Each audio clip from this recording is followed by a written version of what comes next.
আর কিছুক্ষণের মধ্যেই আলমোড়া ঢুকবো আমরা। এইখানে এত চিড় গাছ, আমি তো আর কোনো পাহাড়ি শহরে এত চিড় গাছ দেখিনি। পাহাড়ের ঢাল বেয়ে শুধু চিড় আর চিড়, দারুণ লাগছে।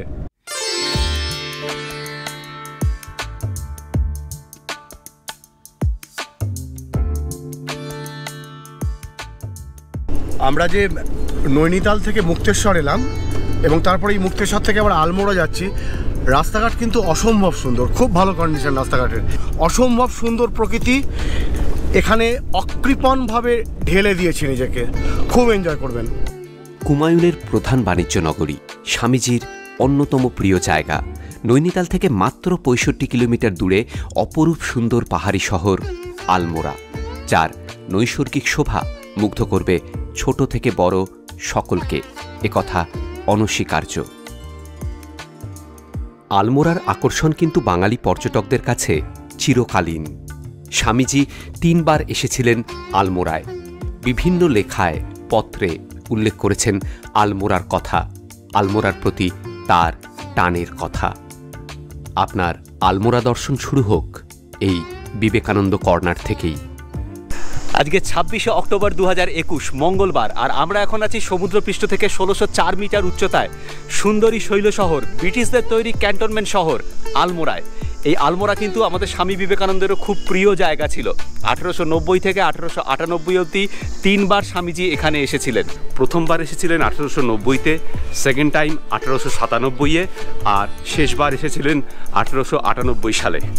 শতাধিক বছরের পুরনো এই শৈল শহরে এখন আধুনিকতার ছোঁয়া। আলমোড়াতে প্রথমেই যা আপনার নজর কাড়বে তা হল আলমোড়ার বাজার।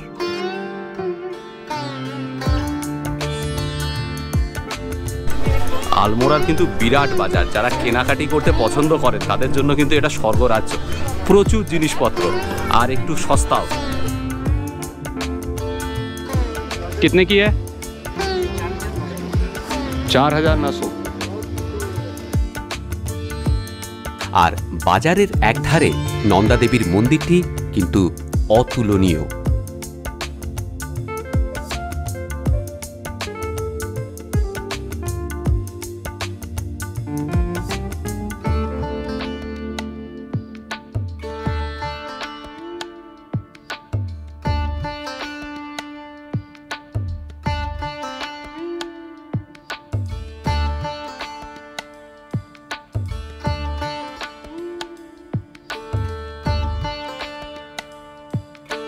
বাজারের মধ্যেই পায়ে পায়ে দেখে নিতে পারেন 1871-এ তৈরি র্যামসে হাই স্কুলটি।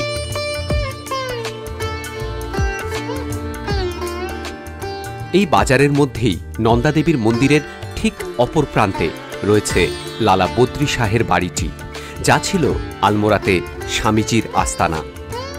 আমার পেছনে এই বাড়িটা হচ্ছে লালা বদ্রী শাহের বাড়ি। এটা আলমোড়ার মেইন মার্কেটে।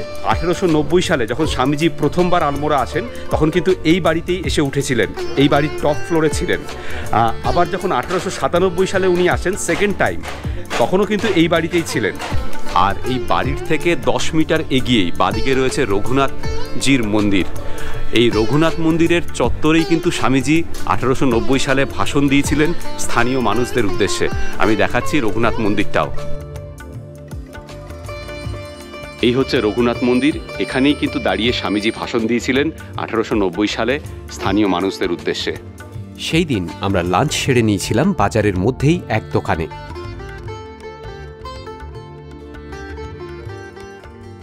আমাদের লাঞ্চে টোটাল বিল হলো 200 টাকা।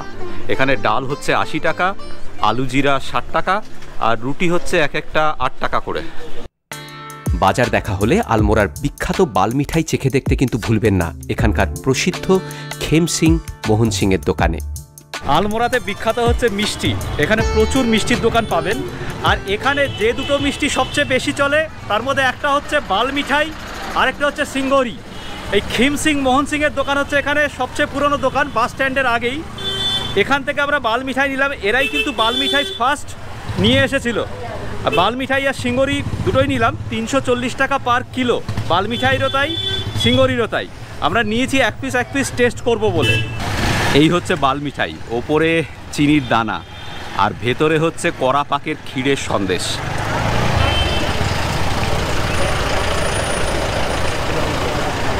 প্রচণ্ড মিষ্টি, বাচ্চাদের হয়তো ভালো লাগবে, এত মিষ্টি মানে যাকে বলে গা গোলালো মিষ্টি আর কি। তবে ঠিক আছে, টেস্টি, এর থেকেও ভালো সন্দেশ টেস্টি হয় আর কি, ভালো মিষ্টি টেস্টি হয়। আর সিঙ্গড়িটা দেখাচ্ছি, এটা আমি আর খাচ্ছি না। এই যে হোমিওপ্যাথির গুলির মতো চিনির দানাগুলো রয়েছে গায়ে লেগে, এটা আমি আর খাবো না, এত মিষ্টি, বাপরে বাপ। আর এই হচ্ছে সিঙ্গড়ি, বাইরে একটা পাতা দিয়ে, এটা নরম পাকের সন্দেশ। এত মিষ্টি খাবো? এটা ভালো, হালকা মিষ্টি, এলাচের গন্ধ আছে, নরম পাকের, এলাচ অনেক মাত্রায় দিয়েছে এলাচ, নরম পাকের সন্দেশ, খুব ভালো। নারকেলও দিয়েছে, নারকেল আছে আর এলাচ আছে। আমরা এখন যাচ্ছি কসার দেবীর মন্দিরে। আলমোড়ার থেকে বিনসারের রাস্তায় মাত্র 8.5 কিলোমিটার দূরে স্বামীজির স্মৃতি বিজড়িত এই কাসার দেবীর মন্দিরটি কুমায়ুনের অন্যতম জাগ্রত দুর্গা মন্দির। এই হচ্ছে কসার দেবীর মন্দিরে যাওয়ার রাস্তা। এখান থেকে এই পাহাড়টার ওপরে উঠতে হবে, আর এর ঠিক উল্টো দিকে এই দিকে কিন্তু দারুণ সুন্দর নন্দা দেবীর রেঞ্জ দেখা যায়। যারা আলমোড়াতে নাইট স্টে করবেন বলে ভাবছেন, তারা আলমোড়া শহরের হৈহট্টগোলে না থেকে এই 7-8 কিলোমিটার বিনসারের রাস্তায় এগিয়ে কিন্তু কসার দেবীতে থাকতে পারেন। এখানে কিন্তু অনেকগুলো সুন্দর সুন্দর হোটেল রয়েছে আর নিরিবিলি জায়গাটা। আর উল্টো দিকে এই নন্দা দেবীর ভিউটা রয়েছে, এদিকে এখন ঢেকে গেছে মেঘে, আমি দেখাতে পারছি না।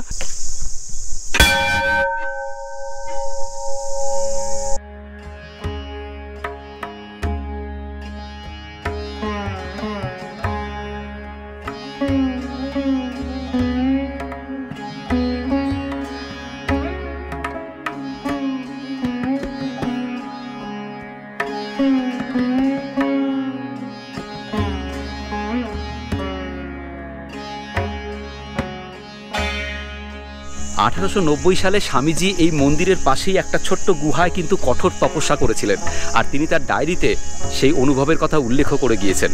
আমি দেখাচ্ছি ওই ছোট্ট গুহাটা, পাথরের নিচে একটা জায়গা যেখানে স্বামীজি বসে তপস্যা করেছিলেন। এই হচ্ছে স্বামীজির তপস্যার জায়গা। আরেকটা দারুণ ইন্টারেস্টিং ফ্যাক্ট বলছি আপনাদের, এই কসার দেবীর মন্দির কিন্তু সারা পৃথিবীতে 3টে জায়গার মধ্যে একটা যেখানে ভ্যান অ্যালান বেল্টের ইনফ্লুয়েন্স রয়েছে। এই 3টে জায়গার প্রত্যেকটাতেই কিন্তু সাংঘাতিক রকমভাবে পজিটিভ এনার্জি কাজ করে, আর 3টে জায়গায় সাধনার জন্য খুব ভালো জায়গা। বাকি যে 2টো জায়গায় এই ভ্যান অ্যালান বেল্টের ইনফ্লুয়েন্স দেখা যায়, তার মধ্যে একটা হচ্ছে পেরুর মাছু পিছু আর আরেকটা হচ্ছে ইংল্যান্ডের স্টোনহেঞ্জ। কসার দেবী মন্দিরের তীব্র পজিটিভ কসমিক এনার্জির টানে মেডিটেশন করতে বিভিন্ন সময়ে এখানে এসেছেন কবি, শিল্পী, সাহিত্যিক, সঙ্গীতজ্ঞ, চিন্তাবিদ সহ আধ্যাত্মবাদের সাথে যুক্ত প্রখ্যাত মানুষেরা। তাদের মধ্যে অন্যতম ব্রিটিশ সাহিত্যিক D.H. Lawrence, American painter Earl Brewster, Italian লেখক তিজিয়ানো তারজানি, সঙ্গীতশিল্পী বব ডিলান, বিটলসের জর্জ হ্যারিসন, জার্মান দার্শনিক হফম্যান, যিনি পরবর্তীকালে বৌদ্ধ ধর্ম গ্রহণ করে প্রথম ইউরোপীয় বৌদ্ধ লামা হবেন। দুর্গা মন্দিরের পেছনে খানিকটা ওপরেই রয়েছে মহাদেবের মন্দির।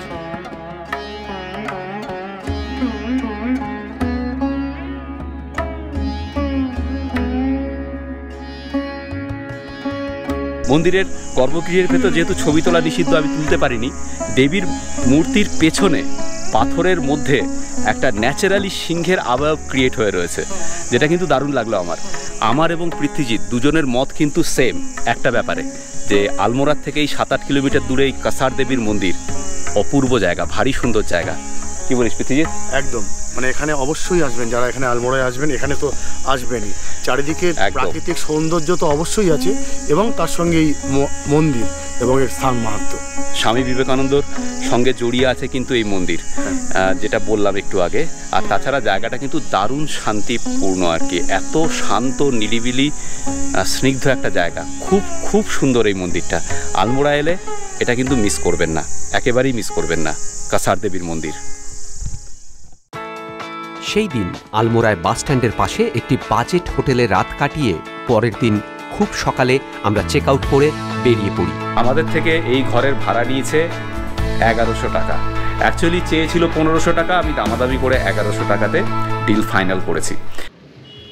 দেখুন এখানে কি অবস্থা, নিচে মেঘ পুরো জমে আছে এইখানটায়, আর ওপরের আকাশ কিন্তু পুরো পরিষ্কার, অদ্ভুত লাগছে।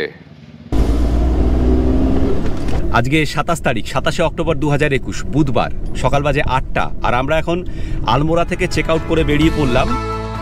পরের দিন আমরা দেখে নিয়েছিলাম দণ্ডেশ্বর আর জাগেশ্বর ধাম মন্দির কমপ্লেক্স, তারপর আলমোড়ার পাশেই শ্রী গোলুদেবের মন্দির, আর শেষ বেলায় দেখে নিয়েছিলাম আলমোড়া চিড়িয়াখানা। প্রথমে আমরা যাচ্ছি হচ্ছে জাগেশ্বর ধাম। এখান থেকে 35 কিলোমিটার, সময় লাগবে 1 ঘন্টা 15 মিনিট। জাগেশ্বর ধাম মন্দিরের 1.5 কিলোমিটার আগে রয়েছে দণ্ডেশ্বর ধাম, সেটাও দেখব। আর আমরা আরেকটা মন্দির আজকে দেখব, সেটা হচ্ছে গোলু দেবতার মন্দির, তাই তো? ও কাহা পে হ্যায়? वो है यहाँ से 8 किलोमीटर आगे। क्या जगह का नाम क्या है? চিতই গোলু। হ্যাঁ, এখানে বলা হচ্ছে চিতই গোলু। গোলু দেবতা কিন্তু এইখানে কুমায়ুন অঞ্চলে মানুষদের কাছে খুব জাগ্রত দেবতা, ন্যায়ের দেবতা। আমি আগে একটা মন্দির দেখিয়েছিলাম, আমরা যেদিন মুক্তেশ্বর এসেছিলাম সেদিন একটা গোলু দেবতার মন্দির দেখিয়েছিলাম। আজকে আবার আলমোড়া একটা গোলু দেবতার মন্দির আছে, সেটাও দেখবো আমরা।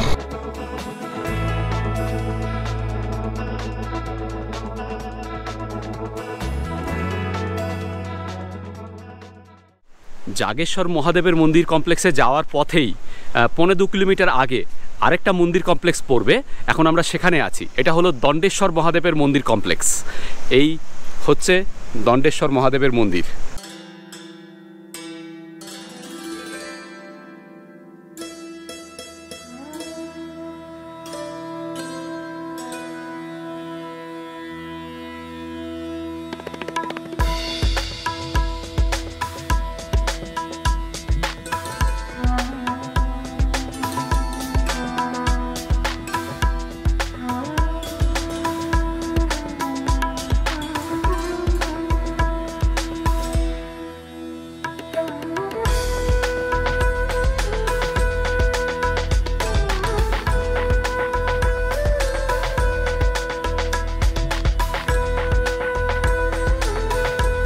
আমার পেছনে এই হচ্ছে দণ্ডেশ্বর মহাদেবের মন্দির, যা তৈরি হয়েছিল 9ম এবং 10ম শতকের মাঝামাঝি কোনো সময়।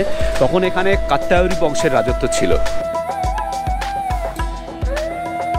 এই পুরো জায়গাটাই ছাওয়া রয়েছে দেওদার গাছের জঙ্গলে।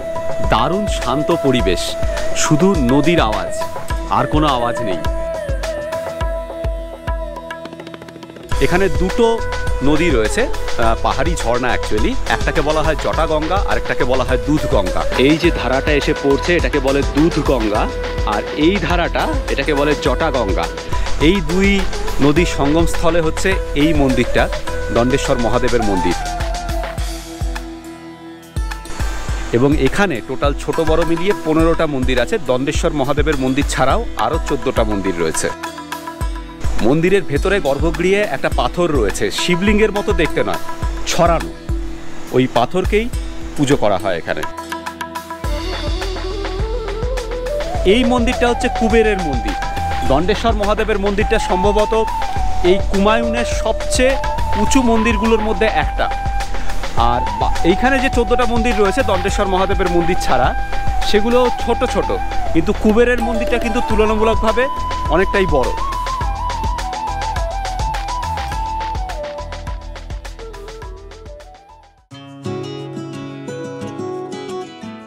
দণ্ডেশ্বর মন্দির থেকে কিলোমিটার 1.5-2 এগুলেই অনন্য সুন্দর জাগেশ্বর মন্দির কমপ্লেক্স।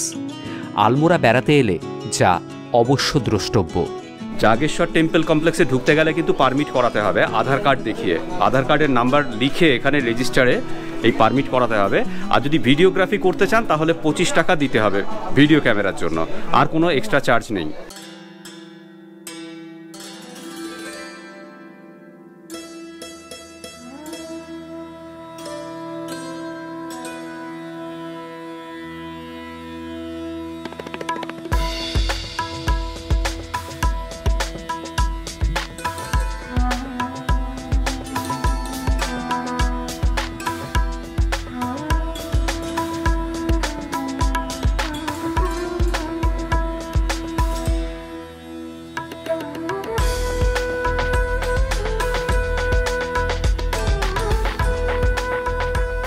জাগেশ্বর ধাম মন্দির কমপ্লেক্সে ছোট বড় মিলিয়ে 124টি মন্দির রয়েছে। তবে সবচেয়ে গুরুত্বপূর্ণ এখানে দুটি মন্দির, মহামৃত্যুঞ্জয় মন্দির আর জাগেশ্বর ধাম জ্যোতির্লিঙ্গ মন্দিরটি।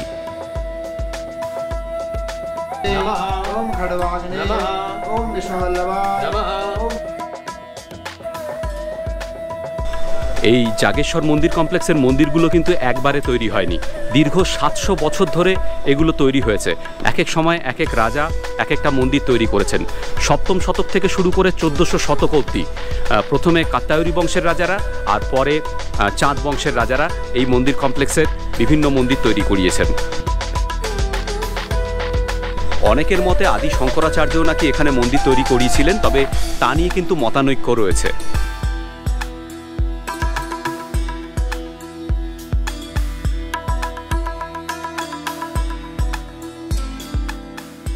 মন্দিরের পাথরগুলো এমনভাবে ইন্টারলকিং ফ্যাশনে আটকানো যে প্রবল ভূমিকম্পেও কিন্তু মন্দিরের কোনো ক্ষতি হবে না, কোনো মন্দির ধ্বংস হবে না।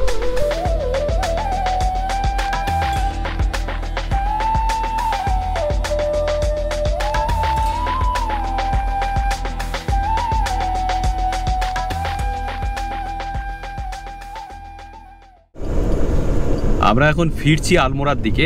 এবার আমরা ফেরার পথে দেখে নেব হচ্ছে চিতই গোলু দেবতার মন্দির। চিতই গোলু দেবতার মন্দিরটা আলমোড়া থেকে 12 কিলোমিটার এই জাগেশ্বর ধামের রাস্তাতেই। আপনারা জাগেশ্বর যাওয়ার পথে অথবা ফেরার পথে এই চিতই গোলু দেবতার মন্দিরটা দেখে নিতে পারেন।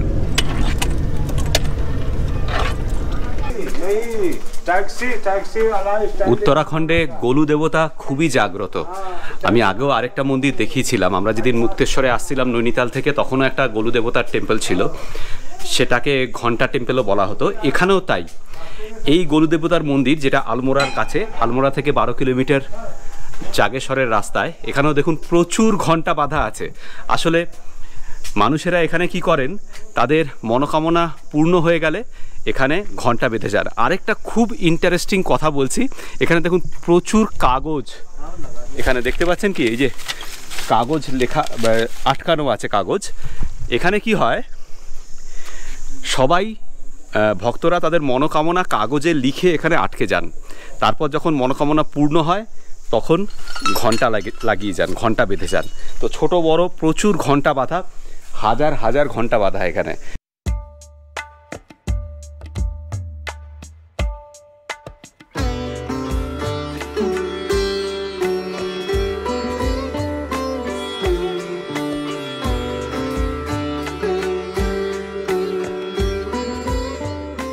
মন্দিরের গর্ভগৃহে একটা শ্বেত পাথরের মধ্যে গোলু দেবতার প্রতিকৃতি খোদাই করা রয়েছে। ঘোড়ায় চড়া, হাতে একটা কুকরি জাতীয় অস্ত্র নিয়ে গোলু দেবতা রয়েছেন। যেরকমটা আগের মন্দিরে দেখেছিলাম সেরকমই, তবে আগের মন্দিরে গোলু দেবতার মূর্তি ছিল, এখানে কিন্তু একটা শ্বেত পাথরের মধ্যে গোলু দেবতার প্রতিকৃতি খোদাই করা রয়েছে।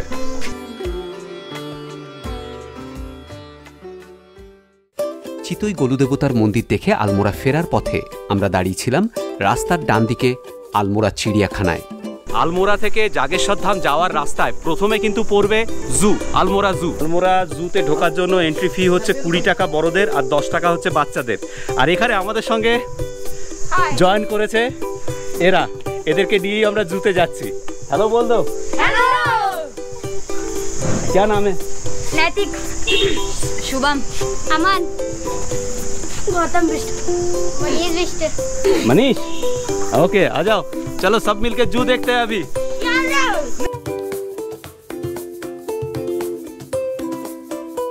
এই জুয়ের আরেকটা নাম আছে মৃগ বিহার। এখানে রয়েছে একটা চিতাবাঘ, লোকালে যাকে বলে তেন্ডুয়া, এপাশেও রয়েছে।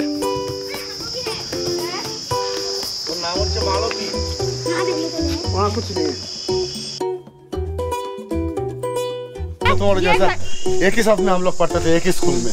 सर ये गली स्कूल का है, हम तीन एक ही स्कूल के हैं। अच्छा अच्छा, तुम्हारा दोस्ती गहरा है ना, जिंदगी भर बने रहेंगे। টিকিট ঘরের ডান দিকে খানিকটা উঠেই রয়েছে লেপার্ডের খাঁচা, যেগুলো দেখালাম।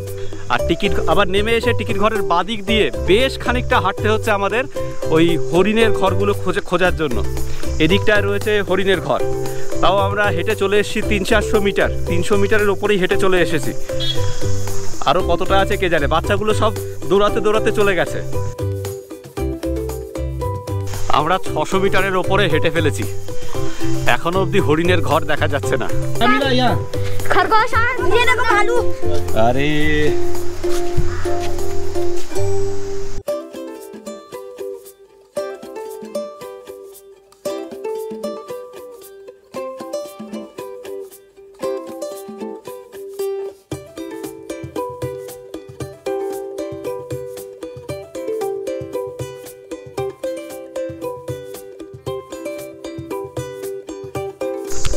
খুবই অল্প পশু পাখি রয়েছে, খুবই ছোট চিড়িয়াখানা। শুধু ওপাশে ওই তেন্ডুয়ার খাঁচা থেকে এপাশে হরিণের খাঁচা অনেকটাই দূর মাঝখানে। বাচ্চাদেরকে নিয়ে এলে একেবারে মন্দ লাগবে না। পাইন গাছের ফল শুকনো হয়ে ঝরে পড়েছিল, এই সময় এখানে এলে এই জিনিসটা প্রচুর দেখতে পাবেন।